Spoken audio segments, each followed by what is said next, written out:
देखु एबे सारा ओडिशा रे ओडिया अस्मिता कथा बहुत कहा जाउछि।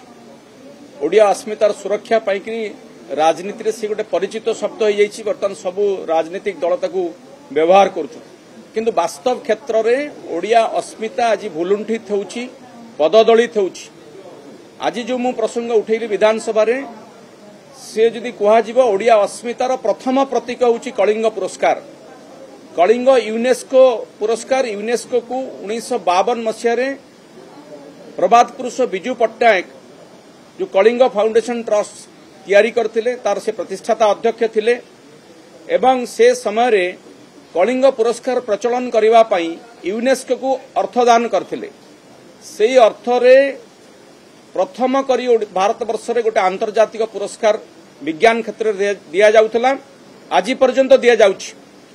दुर्भाग्यर विषय, दुखर एवं क्षोभर विषय, केंद्र सरकार का साइंस और टेक्नोलॉजी डिपार्टमेंट जो पुरस्कार अर्थ प्रदान करती प्रति वर्ष गोटे वार्षिक अनुदान प्रदान करती, चलित वर्ष ठारू ये पुरस्कार पाई वार्षिक अनुदान प्रदान करने बंद कर देइछन्ति।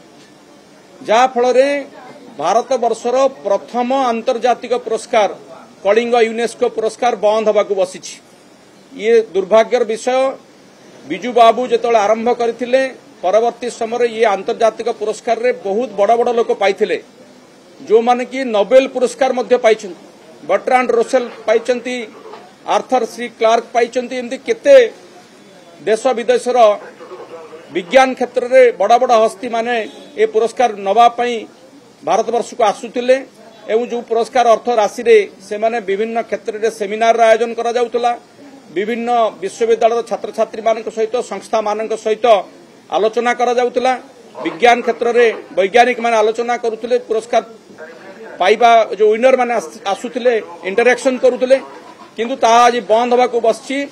ए प्रसंग रे माननीय पूर्वतन मुख्यमंत्री नवीन पट्टनायक अगस्ट मासरे देशर साइंस एंड टेक्नोलॉजी डिपार्टमेंट को गोटे चिठी भी लिखिछन्ति, किंतु वर्तमान सुधा किसी उत्तर आसी नाही।